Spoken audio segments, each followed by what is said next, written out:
Hello YouTube, welcome back to my channel and welcome back to Microlocs 101.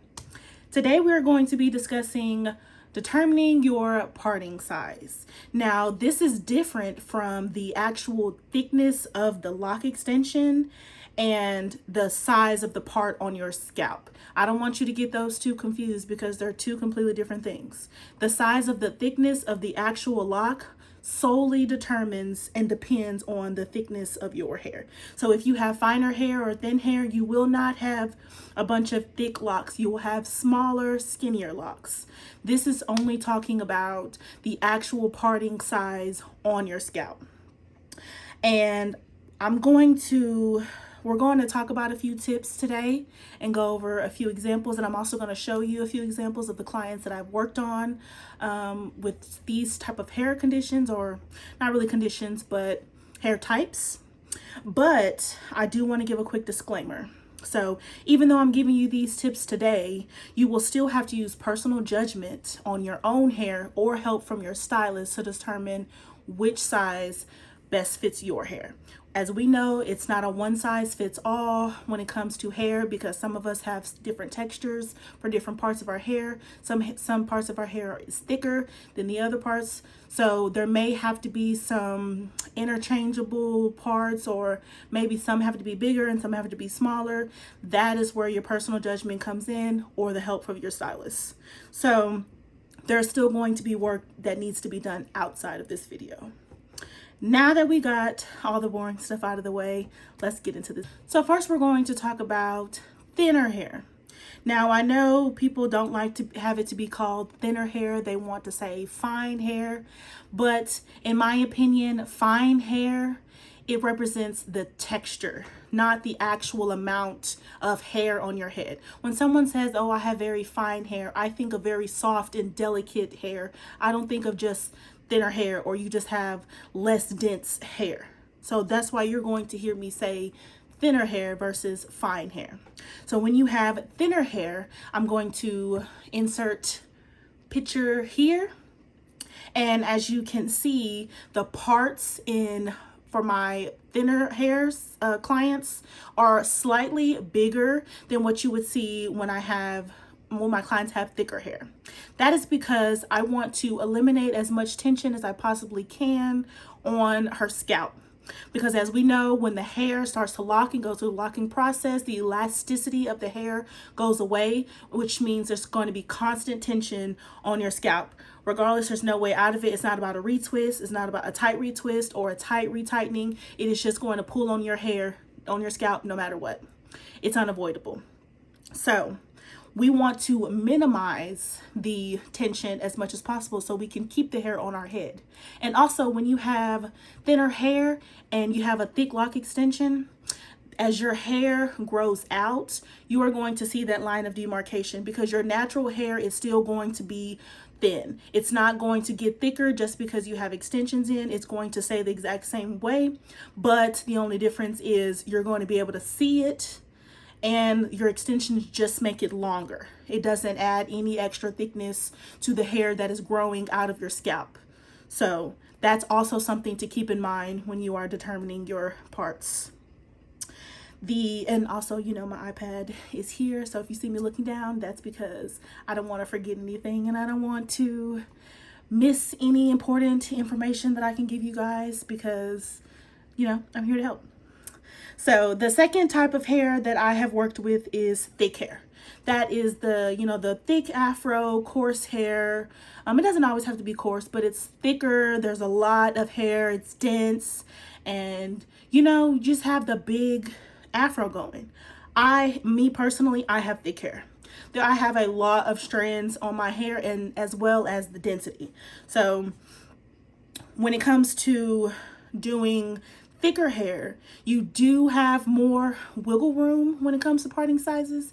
Typically with mine, I'm gonna insert pictures here. As you can see, the parting sizes, I tend to do a little bit smaller with thicker hair, simply because I feel like it gives it a more cleaner look when you have more locks. So when you have a whole bunch of locks in your head and you have the smaller, nice and neat parts, to me it's just more aesthetically pleasing, and that's what I do for my clients with thicker hair.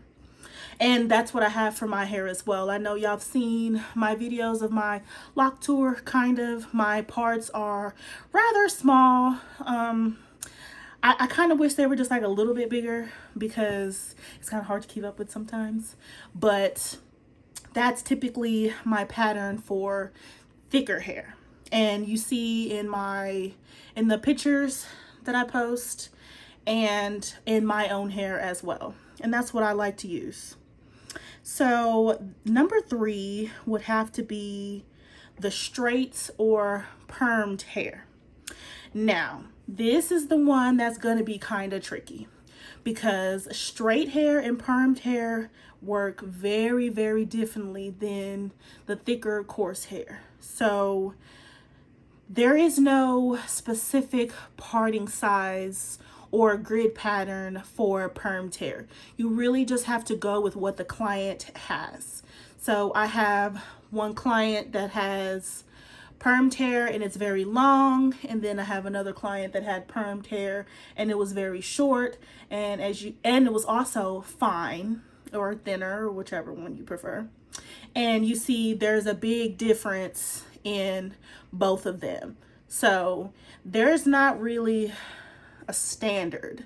But for me personally, when I go in, I look at their hair, I see what kind of things that they need, and then I just go from there. I start parting and I start braiding and twisting, and we just tackle it. So, but the thing about that is you have to make sure that you are, when you're putting the extensions in, that you're gripping, that you have a good grip. Now, of course, it's not to be pulling the hair out of the scalp, and you don't want anyone to feel uncomfortable or in pain. But with the softer texture hair or straight hair, you definitely want to make sure that the extension has enough traction to be able to hold on and not slip right out in a couple of days or as soon as it gets wet. So you have to make sure you're braiding down maybe a little bit further, but definitely make sure it's more taut than you would say just thicker, naturally curly hair. And then you can still twist the rest of the way down. But that's also something to take in consideration. I don't have a specific method or pattern or something for straight hair. Like I said in the beginning, that is when personal judgment and help from your stylist comes, because I use my own personal experience and my knowledge of working with hair to determine what's going to fit best in my client's head. And that's going to be where that comes in for you guys as well. So, and you see in the pictures, the two pictures that I showed, the install is very different. We still get beautiful results, but the installation is just a little bit different. And another thing that I wanted to mention in this video is about hair length. Okay, now I know you people get, not you people, but I know people in general get extensions because their hair is shorter than what they would like.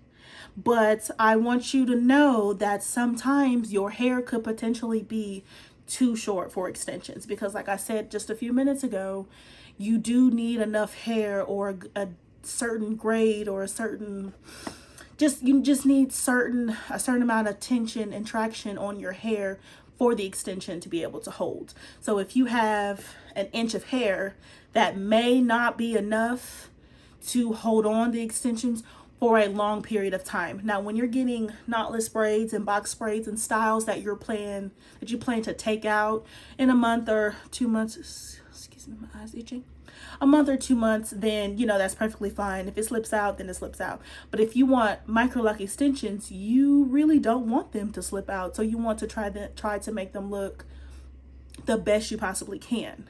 And that sometimes it's a little iffy. I mean, that's also something you can speak with your stylist about, because me personally, I don't like to do super duper short hair because I can't guarantee that it won't slip out in a week or after your first wash or things like that. And I don't want people to waste their time and their money expecting something or have these expectations when it's not going to deliver. So just be mindful about that as well. Now, if you're installing these yourself, hey, you can just install them right back. When they slip out, you can just put them right back in. No big deal. But if you are relying on someone to maintain your hair for you, then that could be expensive, because maintenance on top of reconstruction could be an additional charge for some stylists. So that's another thing that you have to keep in mind and take in consideration when you're getting your microlock extensions. So I wanted to just throw that little tidbit in there, because I get a lot of comments and a lot of people saying, oh, my hair is this exact length, because I did post a video about me installing microlock extensions on short hair, and I wanted to like really dive into the fact that that was only one section of her hair. That was not the entire length of her whole head. She had some breakage in one spot because of whatever reasons, but it was just right here, or whichever side it was. And I opted for doing that method because we were already done with her style. I knew about this this section, and I told her I can handle it, and we're going to get that together. So I used the box braid method to try to grip as much as I could in that section with that tiny amount of hair. Now, she has experienced some slippage. She's an out-of-state client, so I do not have anything other than pictures for an update with her. But she has told me that she's had some slippage, but she was able to put them back in herself using whichever, my videos or just videos on YouTube in general, which was comforting because I won't be able to help her maintain her hair. It's kind of sad.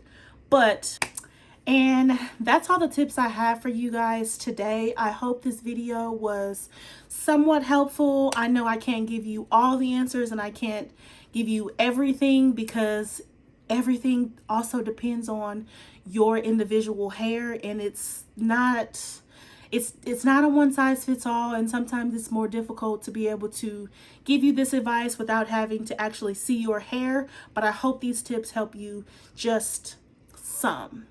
And as always, if you have any questions or any comments, or you have something that you want to discuss with me behind the scenes or something, please feel free to leave a comment or message me on any of my social media platforms. I do read all the comments. Like I mentioned, I may not respond to every one of them, but I do read them all, and I do respond to personal messages like on Instagram or TikTok or something like that.